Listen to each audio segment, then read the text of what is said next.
All right, everyone. I'm excited to introduce my next guest, actor, musician, artist, writer, roles in Resident Alien, Your Friends and Neighbors, Designated Survivor, and so much more.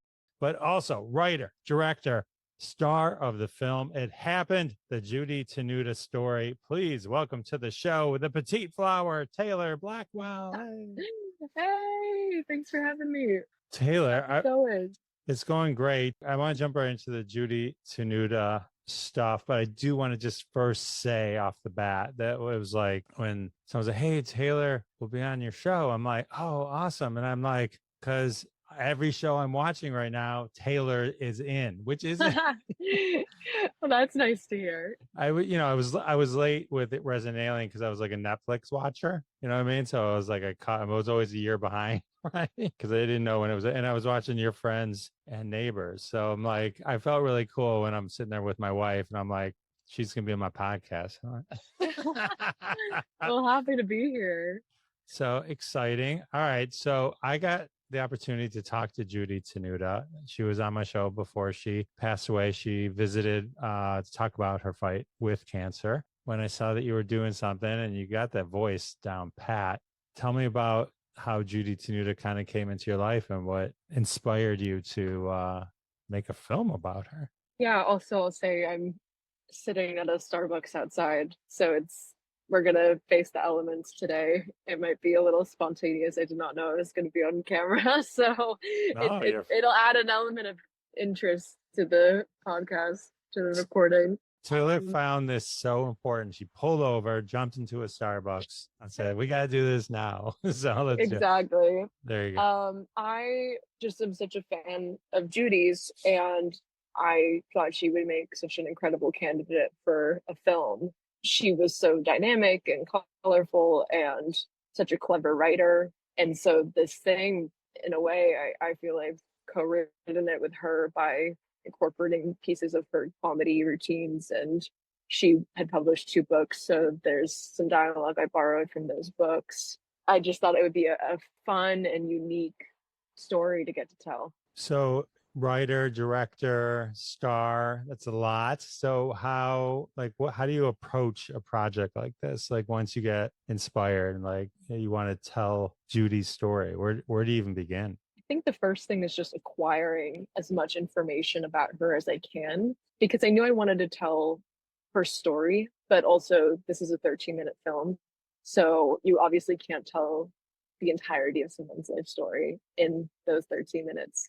Figuring out what the angle is and what the specific moment in time maybe that we're telling, that was the beginning process of let me learn everything I can about her, and then that will help me to decide what I want to focus on. So how much did you kind of lay out of her life? Like what was your first 13-minute film, first draft, 25 minutes? You know what I mean? Like, or you're like, oh no, this is an hour and a half. I gotta did you Because I knew overshoot the and then pull it back? parameters. No, I think since I knew the parameters in which I was working with, it was pretty short the whole time. I guess I just had good planning as far as, okay, I know that I want to keep this in the 10-minute range. So maybe I overshot a little bit, but I I was able to with planning and what is the word I'm looking for? Not storyboarding, but pre not when you're writing, but when you're plotting everything out, bullet pointing. Still not the word, but that sort of thing. I was able to keep it short. Did you know, was there a particular part of Judy's life that you wanted to focus on, or do you kind of cover a, like a decade, or like do you hit all points throughout her life in the 13 minutes, or? We start when she's a kid, and then we go from that to her teen years, and then the beginning of her career. And I play her from teen to mid 20s. And that was the other thing too, was I knew that I would be playing Judy. So I knew I could only look a certain way. I mean, I suppose we could have found an actress to play an older Judy as well, but I wanted it to be a little bit more of an origin story. When you decide you're going to do Judy Tenuta, do you sit there and go, okay, can I do this? Can I do the voice? I think that was the one concern I had. I feel fairly confident in my capabilities as a performer, but her voice is obviously so unique. And I'm playing a real person who people loved Judy and her voice.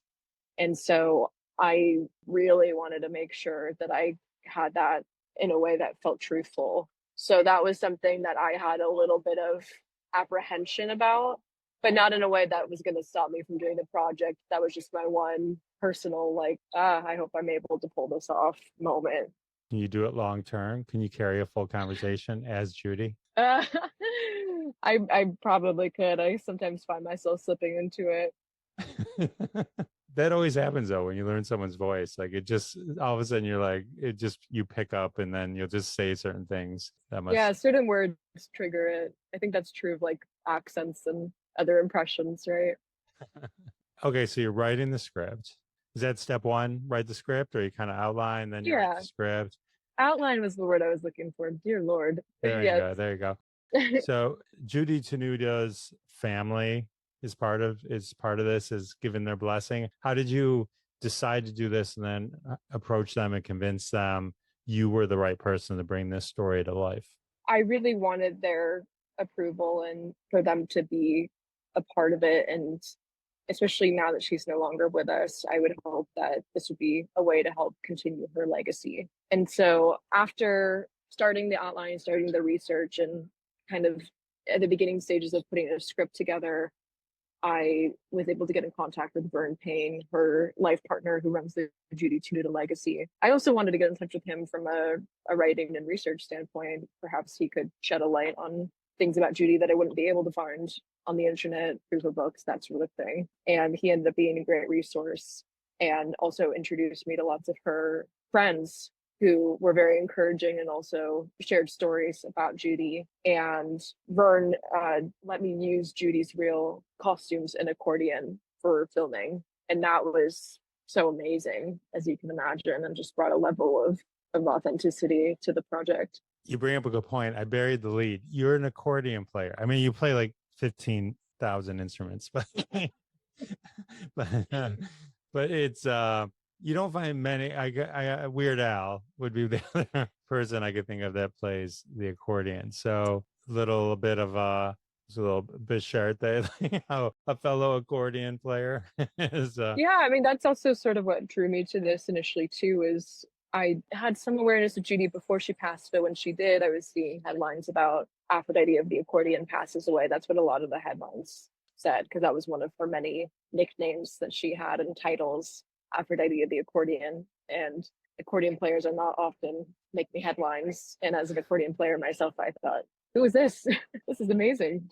Yeah, there's a lot of, you can go down, there's a lot of Judy Tenuta, a full rabbit hole of just great stuff out there. Her Dr. Pepper commercials alone are like They're really fun. Yeah, she's just everything she did. She's like one of those, it's unique when you like look back at the people that you remember and that stick in your head.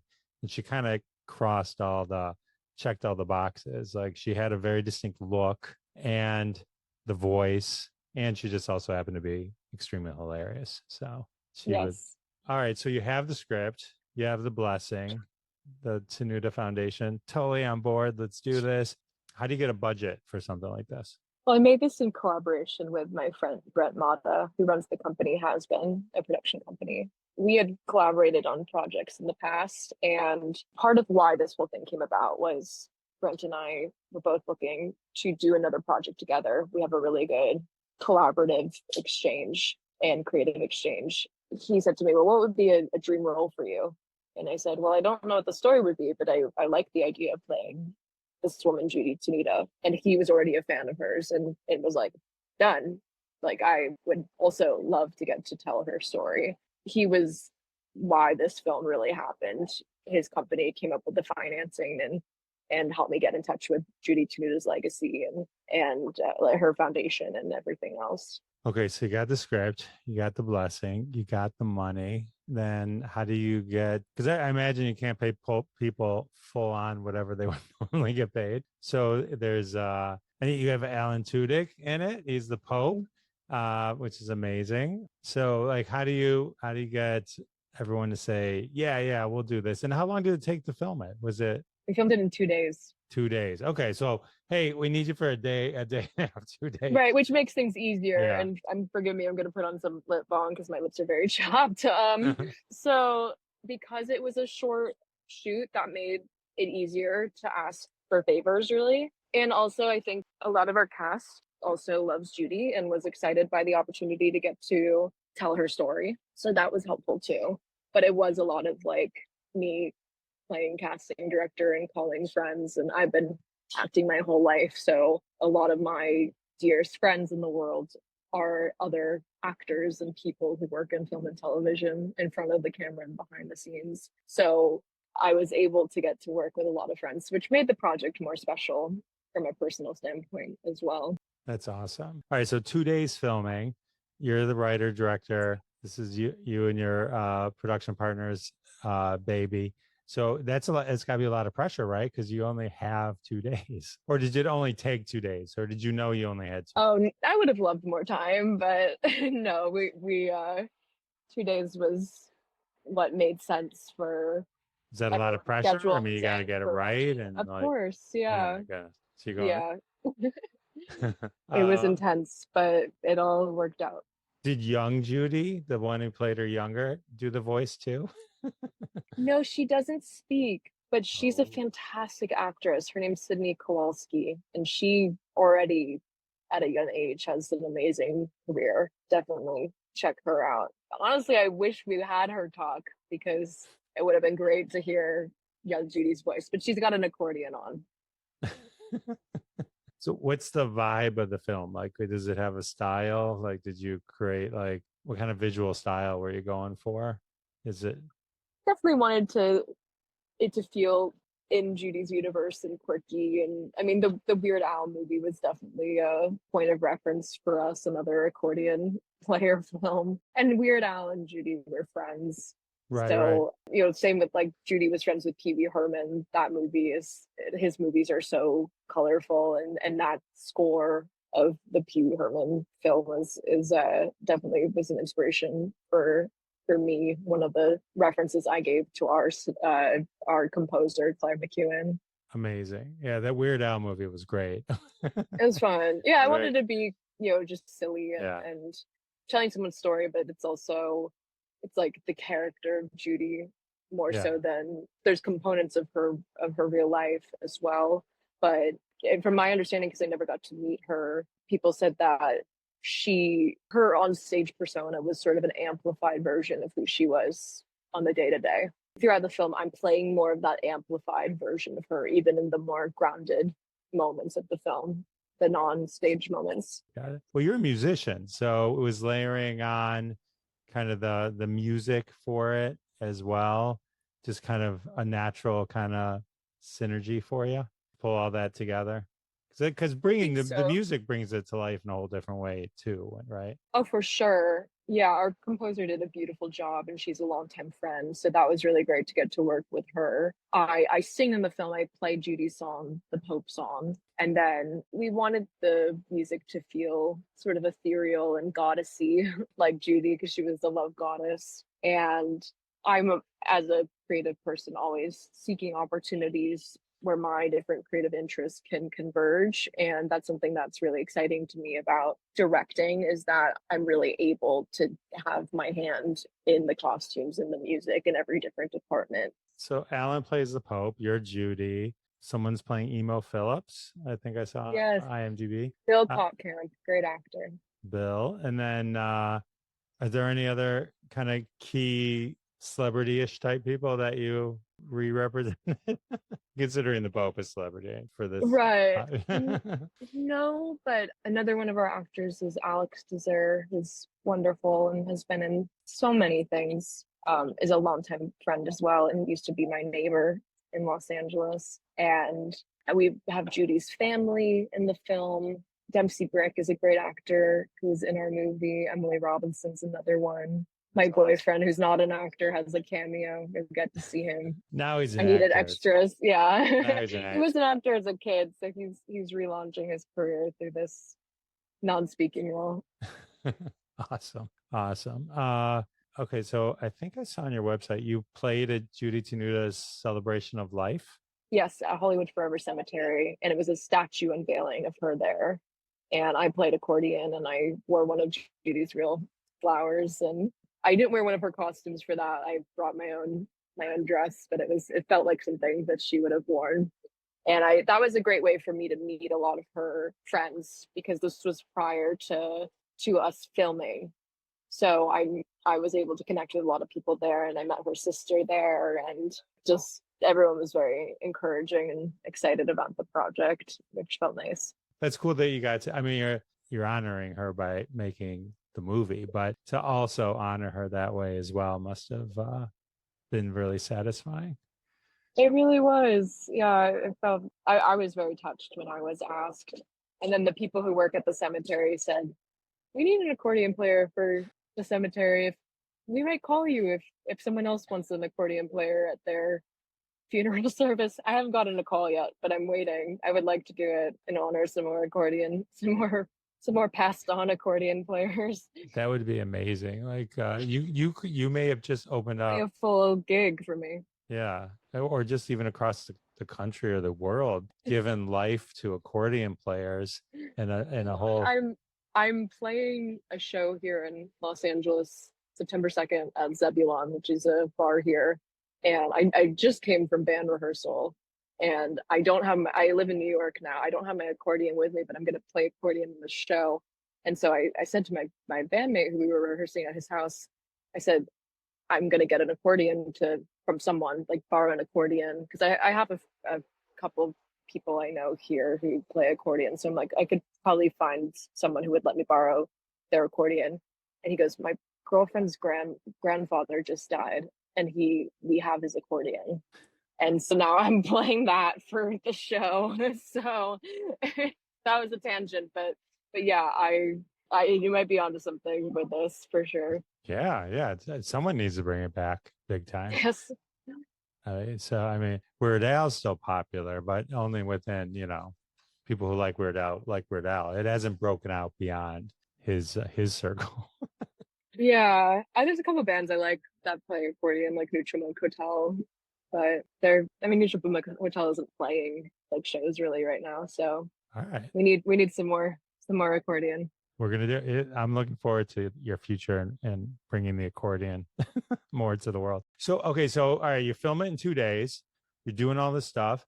So by the time we'll flash forward to you're in the kind of the film circuit, right now. Right. From finishing those 2 days to where you can actually present it as here's our 13-minute film. How long does it take to make the film, like to put everything together and actually go from shooting it, having the music, but then putting it all together and making it like, okay, here's our 13 minutes? It took longer than it probably should have, but simply because we also were calling in some favors as far as like we had some green screen stuff that was taking a while, and I myself and not this is not proper grammar, but me and Brent, who is Brent's husband, the producer, we were the ones predominantly editing the film, so it was a little bit of a slow burn getting it to its finished status, which is where it's at now. And then we played our first festival 2 months ago, the LA Film Fest, which is also called the Independent Filmmaker Showcase, and we won Best Indie Short at that festival.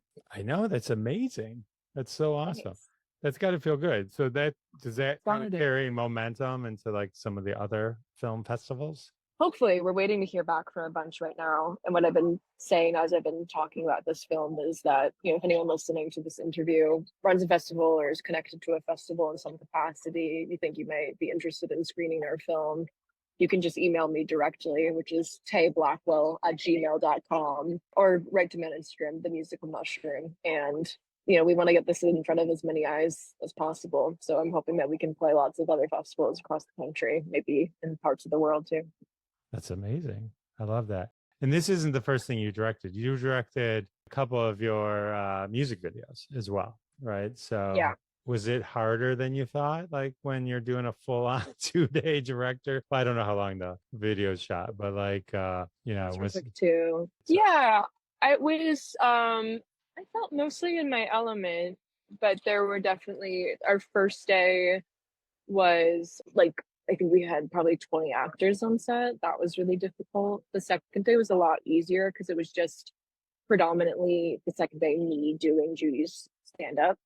But the first day was a lot of moving parts. And then there's just always like unforeseen things as a director that get thrown your way that you have to handle, but also hopefully handle in a way that is like calm and collected, and you're setting a good tone for the rest of your cast and crew. So some of that was of course challenging, but I feel pretty good about it.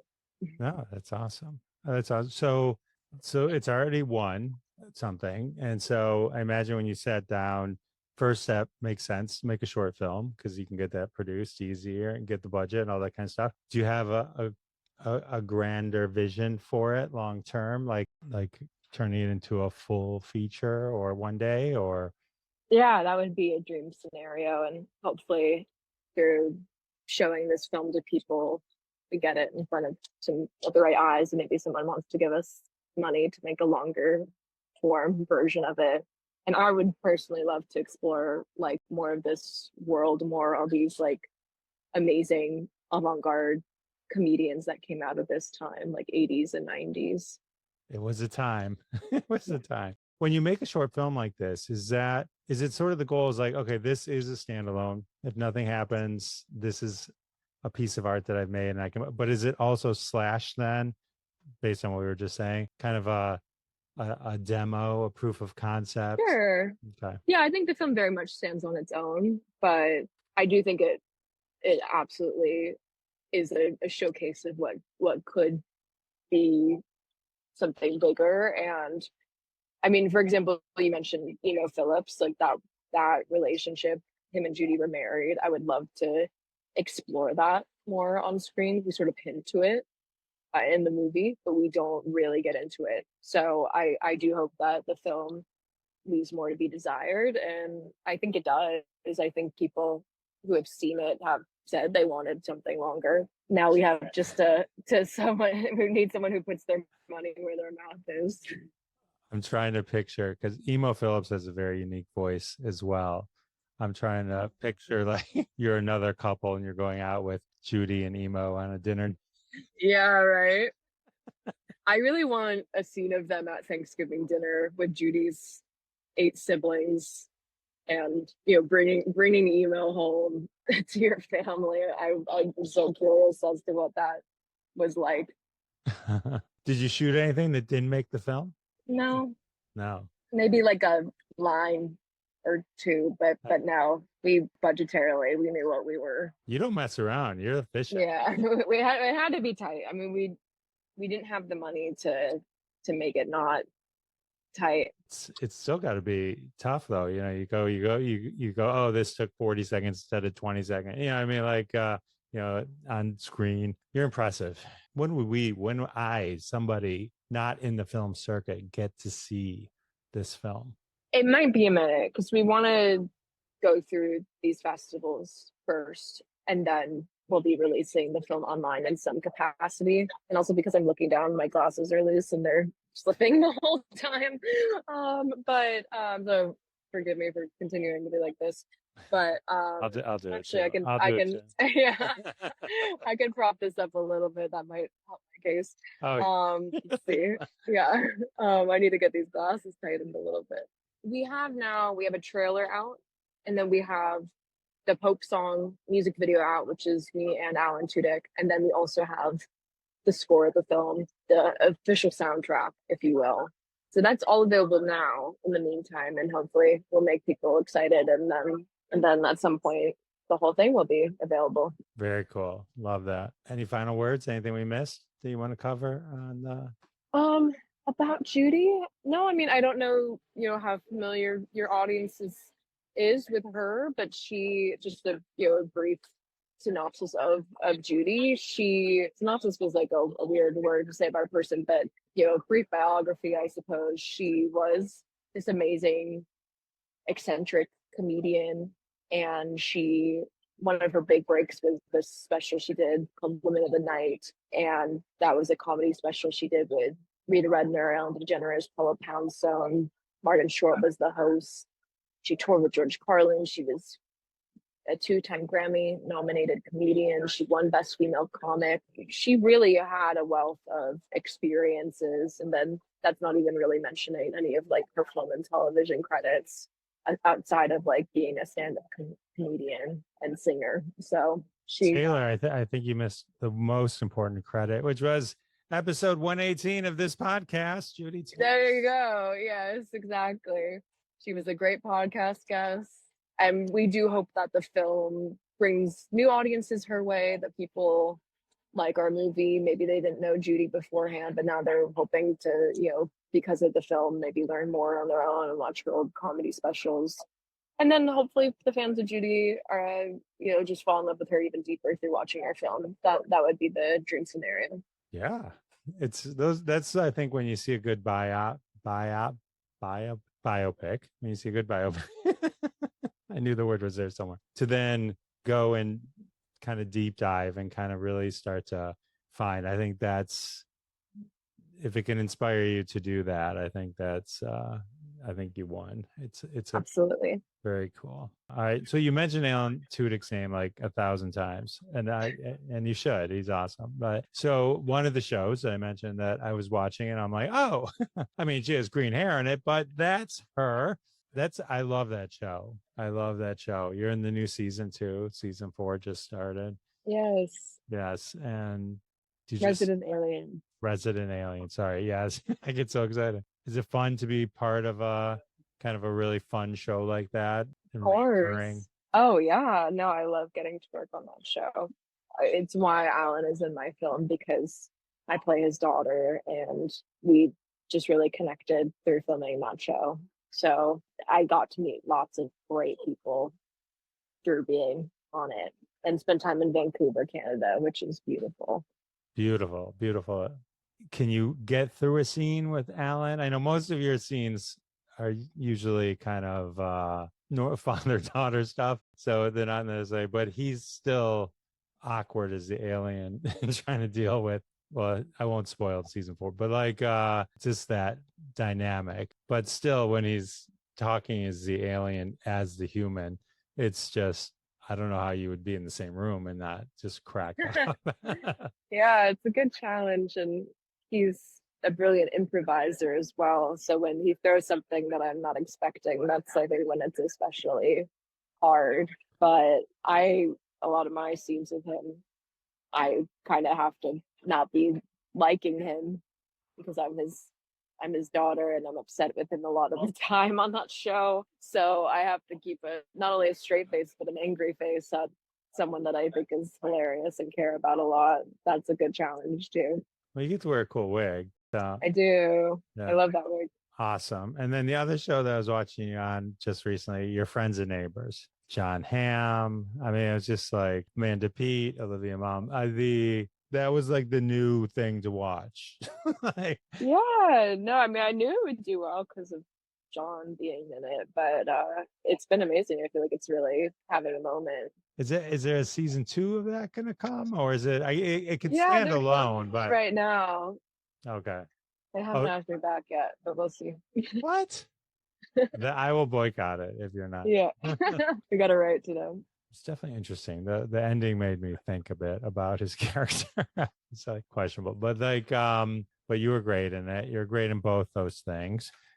Did you know you always wanted to act? I mean, I know you started kind of like when you're 5, right? Doing stuff. Did you even before that? No, I want to be in the movies. I was doing like modeling before that from when I was a toddler. There's such a natural transition of being a young model to then doing commercials and like what has been my progression of commercials to like a line on a TV show and it continuing to go from there. I liked performing and I liked being on set with modeling, but I don't even know if I had concept of what like being an actor was probably until I was around like 5. And then this stuck out. So Burt Reynolds was a mentor of yours and did you direct him? Yeah. How did you come to crossing paths with Burt Reynolds? And what's your favorite Burt Reynolds movie? Oh man, it's my favorite. I think Boogie Nights is my favorite. And I was going to say that too. It's so Yeah, good. he hated that Smokey and the movie. Band, it's a classic, but yeah. But, I love Smokey too. He and didn't hate Cannonball that movie, Run. but I think he, like, I'm not saying something that's like breaking news. I think he was very publicly embarrassed by Boogie Nights because he was a little more the word. I don't know. I think that movie was obviously like graphic at points and rated R, and I think he was a little embarrassed by by it. I read that too. He's I old think it school. went. I think once he got nominated and everyone was like, "Burt's the greatest actor in the world," I may have felt a little bit better about it. Yeah, no, but he's an old school actor, so I Yeah. think that was like an edgy Oh, that was production for him to edgy. be a Yeah. part That. of. Yeah. But I do love that movie, and I saw it for the first time a couple days after he passed away, and that was really special. He's so good in that movie. He's so good. There's like moments in it too that just felt like really him. I'm sorry, now I'm sitting next to someone talking, but he and I are from the same hometown in South Florida, Jupiter, Florida, and he ran a museum, a school there for a long time. And I was taking classes with another teacher there, and my teacher then brought me into his master acting class when I was 10. So he was my teacher till from 10 to I think I was like 19 maybe when he passed away. Wow, that's a long time. That's pretty awesome. That's really good. Very cool. And then you did you had some big credits early on. One Tree Hill, that was like your first thing, I think. And Yeah, and then Jeffrey Dean Morgan, Magic City. yeah, that was a fun one. I think of him as Negan. Yeah, I've actually never watched that. That would change your opinion. Yeah, he's not a nice guy. Yeah, it's hard to picture him in an evil role. Talk to me about your band. You do this with your pal. I think there's some other people, but Harley Quinn Smith. Do you live near the Smiths? Kevin, this is Kevin Smith's daughter, right? There's not Yeah. Harley Quinn Smith.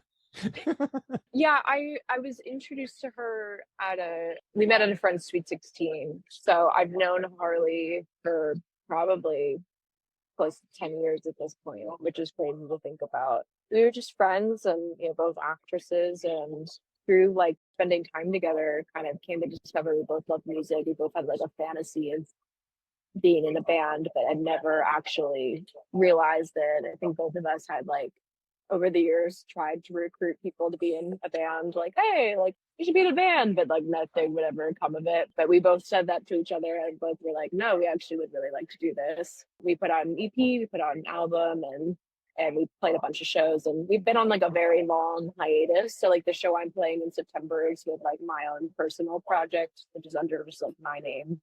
And I have an album out on my own under my name. Harley is my dear friend, and hopefully at some point we'll get back to that project too. Yeah, I watched a bunch of your music videos. You're good. You're really good. You're like the most talented person in the world. You can do anything. Thanks. That's great. You're like a quadruple threat or whatever they say. Usually it's a triple threat, but I think you're beyond that. Is there like one kind of thing that you remember that you didn't get? Like one role that you're like, Argh. Oh, so many. So many? All the time. Is rejection hard to deal with? I mean, I know it's part of it, but It can be at times. I think when it compiles, it's hard. Like if you get like a bunch of no's, like one after another, I think that's when it gets a little tricky. But it's just part of the game, and it's a numbers game, and I've been doing it so long that it feels like a natural part of the process. Does it get easier like when you're on a show like Resident Alien and your friends and neighbors, and then they're like, does it give you a little more, oh, these were more high profile stuff, so does it help you kind of in the next thing, or is it all equals out every time? Helps me and like get more work, or just... Well, they're like, we gotta get like we're like, oh, she was on this, we got get us Taylor Blackwell. I think so. Yeah, I did this movie called As We Know It. It's a really fun zombie comedy. I got that job because of Resident Alien, so that was really nice. That like I didn't have to audition; they just saw me in something else. That's like available to watch online. I think on Amazon Prime maybe, or like you can rent it different places. It's on my list. I watched It's fun. I watched the preview on your website. TaylorBlackwell.net. I was Which like, keeps oh, getting hacked, by the way, my website. Hopefully there was like no virus on it when you went on. But yeah, I've like been having perpetual issues. Anyway. we'll just create a new one and then redirect. Yeah. So, yeah. So that looked fun. It looked like a fun movie, actually. It looked like a real fun movie. But you've done a lot of cool stuff. American Gigolo with John Berthnall. He's awesome. That was a really cool one. I love John. And then I met him. I got a zombie picture of him on my wall. Nice. He's so cool. Dolphin Tale 2, Designated Survivor. You've done it all. You've done it all. Thanks for hanging out with me. I appreciate it. Thank you so much. I appreciate it too. Thanks for dealing with the chaos. No, it was worth it. And I'm looking forward to the Judy Tenuta. Wait, let's get the It Happened, the Judy Tenuta story, like being able to see it in its full. And I wish you all the best at all the film festivals. And I'm sure your first best indie short is just going to be the first of many. So that's going to be awesome. Thank you. You can say, oh, yeah, I was on Jeff's podcast, it's bumping it. Absolutely. You should do the Comic-Cons. I saw Alan Tudyk's going to be at the Motor City Comic-Con. That would be a good one. Follow him. Do a I'm there. If someone wants me there, absolutely. You could do a little I haven't screening. been asked yet, but that'd be fun. Do a little screening. It'd be fun. Get all the Resident Alien folks to come. Yeah. They get Harley Quinn. You can perform music. No. I have a lot of friends in that world, the Comic Con world. Taylor, thank you so much. You're awesome. I appreciate you spending your time. Bye.